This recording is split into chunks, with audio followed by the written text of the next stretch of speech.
Fungi क्या करेगा, digestive enzymes निकालेगा, ऑर्गेनिक मैटर को डिसॉल्व करेगा, एब्जॉर्ब करेगा, फिर मिनरल्स फंजाई को देगा।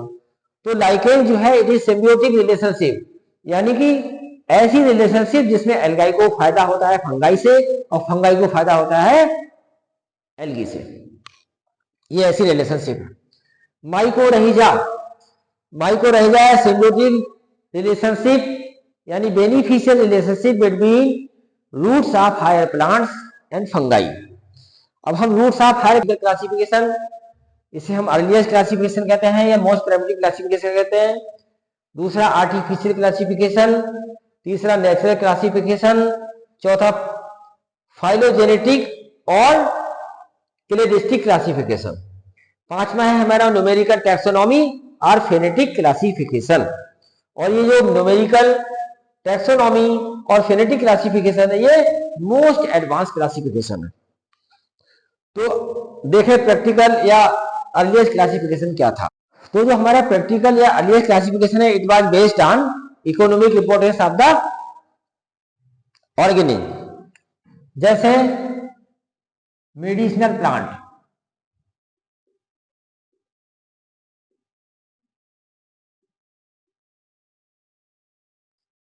कुछ प्लांट जो फूड देते हैं या क्लॉथ जिससे मिलता है या कोई सेंटर मिलता है,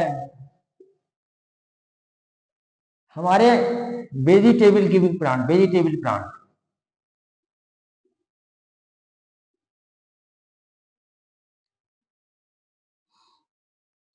spice yielding plant, spices yielding plants, fibre yielding plant,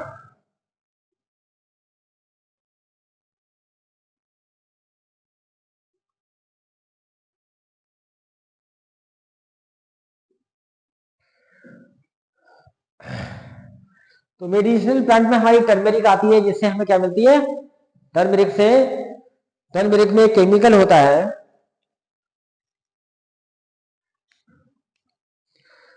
वो केमिकल क्या होता है, करकुमिन, उसका नाम होता है करकुमिन,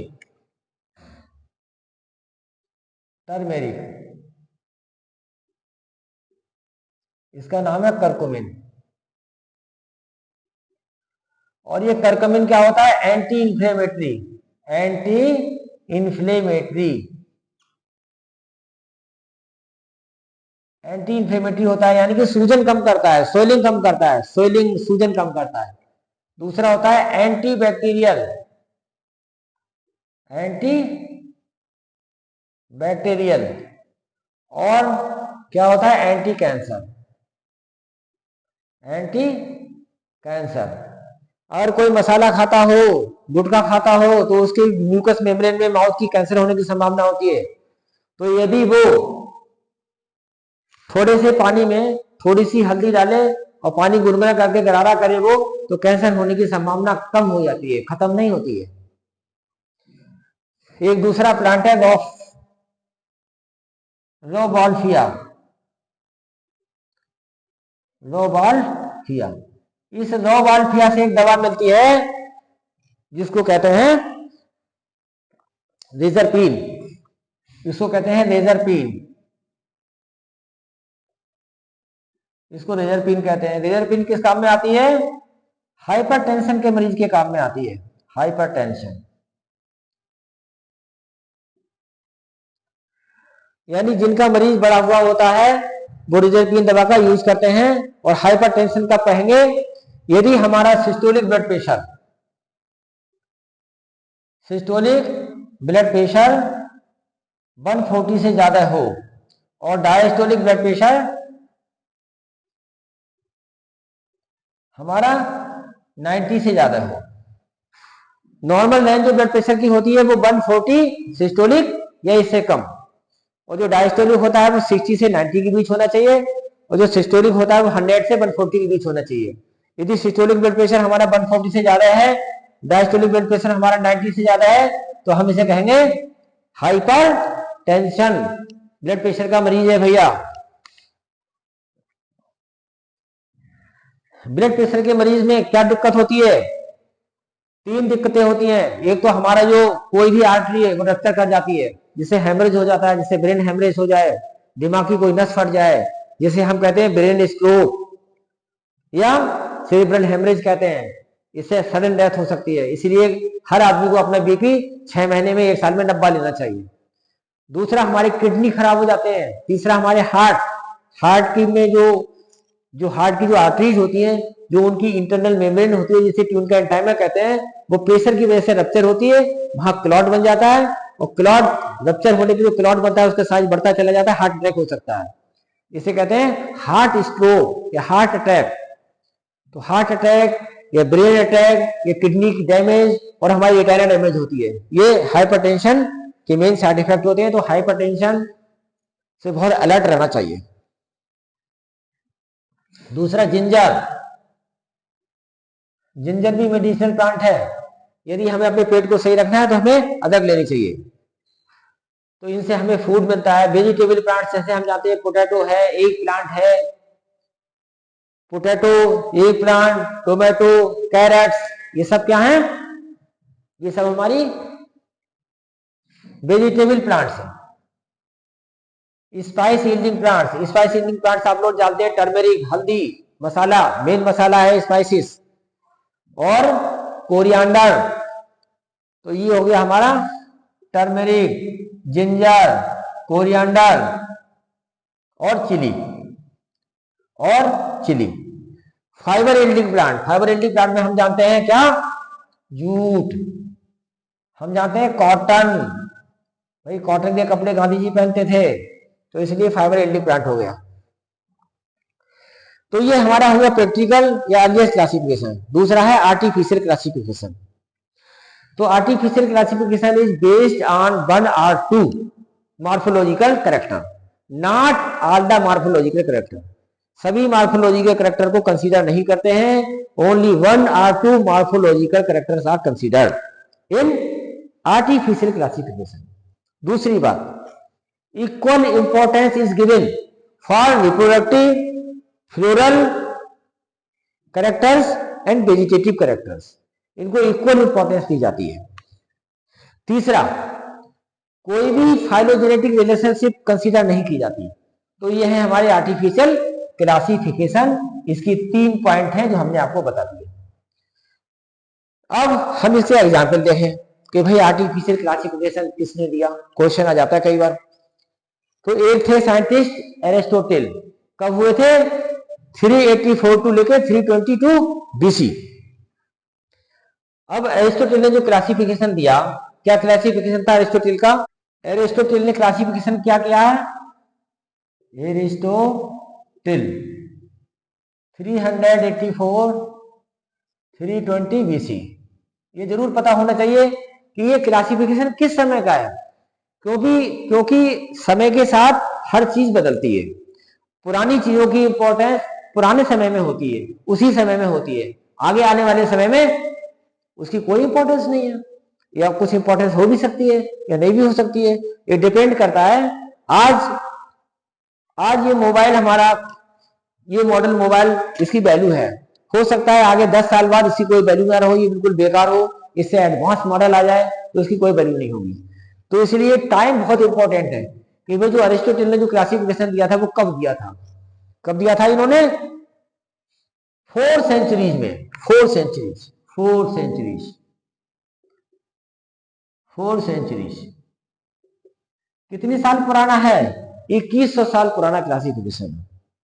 2100 साल पुराना क्लासिफिकेशन है। तो इन्होंने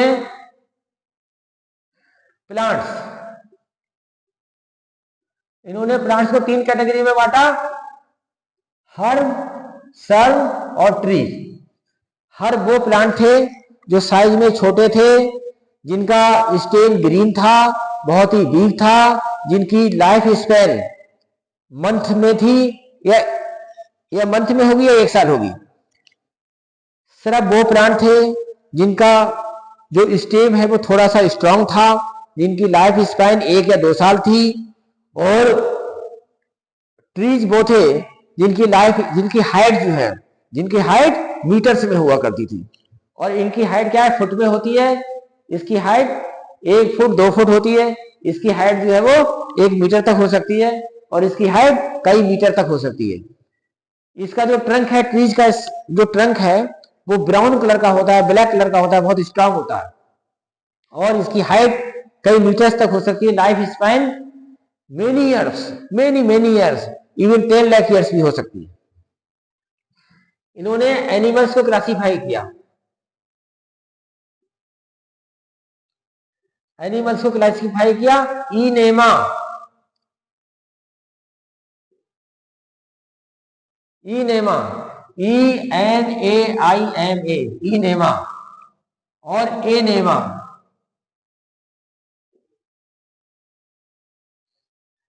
इनेमा मीन्स आरबीसी प्रेजेंट, जिसका ब्लड लाल, आरबीसी प्रेजेंट। और एनेमा मीन्स ए माने एब्सेंट, ए माने जिसकी आरबीसी एब्सेंट थी, आरबीसी नहीं थी जिसमें। तो ये हमारा क्लासिफिकेशन हो गया किसका, एरिस्टो का।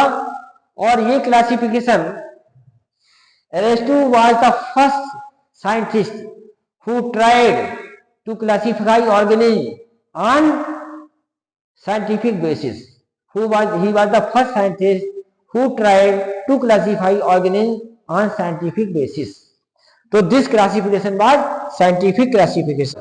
ये जो आर्टिफिशियल क्लासिफिकेशन है ये साइंटिफिक क्लासिफिकेशन है, जो हमारे प्रैक्टिकल क्लासिफिकेशन है ये नॉन साइंटिफिक होते हैं।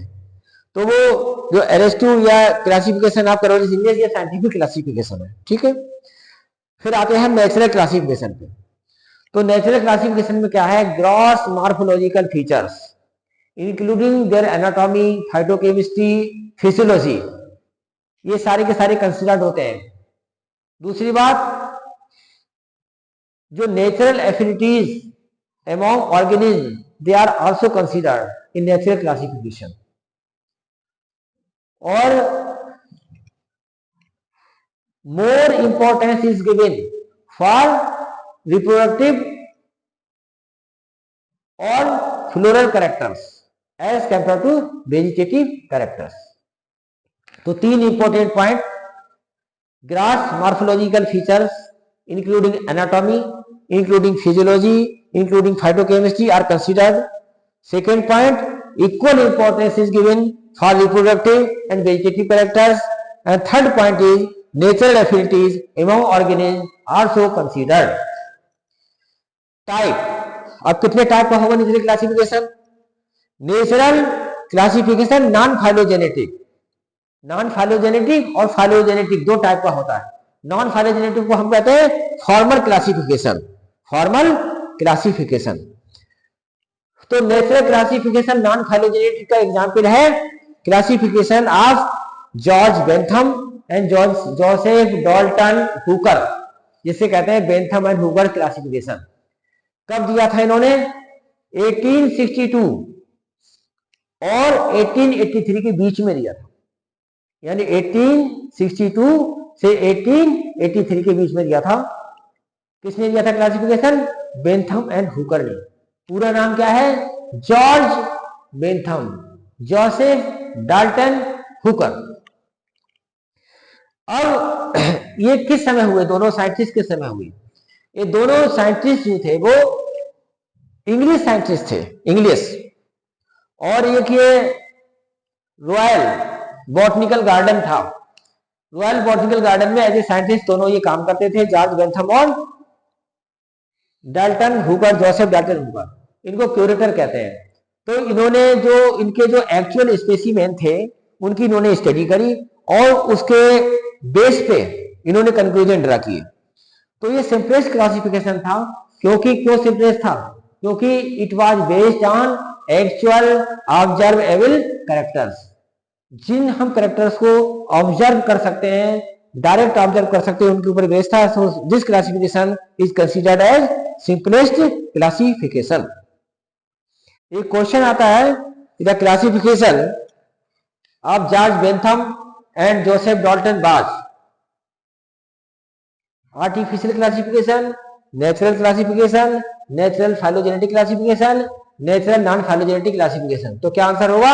Natural non phylogenetic classification. फिर इसके बाद अब इन्होंने जो बेंथम हुकर थे, इन्होंने क्या किया? इन्होंने स्पर्मेटोफाइट्स यानी कि सीडेड प्लांट,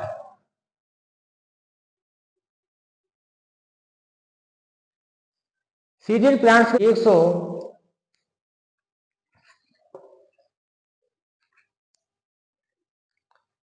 135 फैमिली ऑफ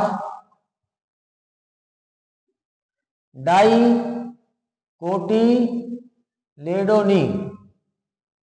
में डिवाइड किया और 3 फैमिली जिम्नोस्पर्मी में डिवाइड किया, जिम्नोस्पर्मी, और 34 फैमिली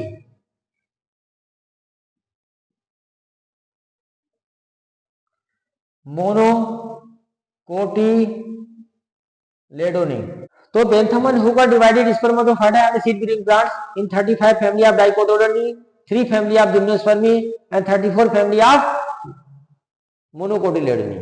अब अगर हम इवोल्यूशनरी देखें, फाइलोजेनी देखें, व्हाट इज फाइलोजेनी? तो पहली बात तो ये कि फाइलोजेनी टर्म किसने दिया? लैमार्क ने दिया। फाइलोजेनी क्या होती है? Evolutionary history of any organism, इसे फाइलोजेनी बोलते हैं। अगर हम फाइलोजेनी देखें तो सबसे पहले क्या बने? सबसे पहले हमारे जिम्नोस्पर्म बने और ये इवॉल्व हुए हमारे डाइकोटिलेडोनी में, डाइकोटिलेडोनस, और फिर डाइकोटिलेडोनस से इवोल्यूशन हुआ हमारा मोनोकॉट से इवोल्यूशन हुआ, यानी कि जिम्नोस्पर्म से डाइकॉट, डाइकॉट से मोनोकॉट। अब इसमें क्या किया इन्होंने? इन्होंने डाइकॉट पहले दे दिया, जिम्नोस्पर्म बीच में दे दिया और मोनोकॉट बाद में दे दिया। तो जो फाइलोजेनेटिक रिलेशन होना चाहिए वो नहीं है। तो इसीलिए कहते हैं कि the classification proposed by George Bentham and Joseph Dalton Hooker was natural but non phylogenetic classification. Next है फाइलोजेनेटिक और क्लासिक क्लासिफिकेशन। ये किस पे बेस्ड होता है? ये बेस्ड होता है फाइलोजेनेटिक रिलेशनशिप पे बेस्ड होता है मेनली।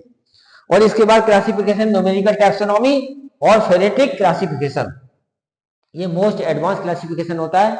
इसमें क्या है कि ऑल द कैरेक्टर्स, यानी अगर 100 कैरेक्टर हैं हम सबको एक साथ कंसीडर कर सकते हैं, यानी hundreds of characters may be considered simultaneously. Each and every character is given a number and code, and data are prepared, and these data are processed by the computer, and the organism which has similar code or similar character are placed in the same group. So this numerical taxonomy or phonetic classification is most advanced classification, and this involve use of computer, and this is most accepted classification. तो बच्चों इसके साथ ही हम आज का ये अपना lecture समाप्त करते हैं और अगली बार में हम आपको बताएंगे कि 2 किंगडम क्लासिफिकेशन की डिटेल बताएंगे, उसमें कौन कौन सी फाइलम है, किस फाइलम में क्या है, उसके ड्रॉबैक्स क्या हैं, फिर 3 किंगडम सिस्टम ऑफ क्लासिफिकेशन बताएंगे, 4 किंगडम सिस्टम ऑफ क्लासिफिकेशन बताएंगे, 5 किंगडम सिस्टम ऑफ क्लासिफिकेशन बताएंगे, 6 किंगडम सिस्टम ऑफ क्लासिफिकेशन बताएंगे और उसके एडवांटेज और डिसएडवांटेज बताएंगे। तो आज इतना ही, और इसी के साथ आप सबको बहुत बहुत थैंक यू। मिलेंगे फिर नेक्स्ट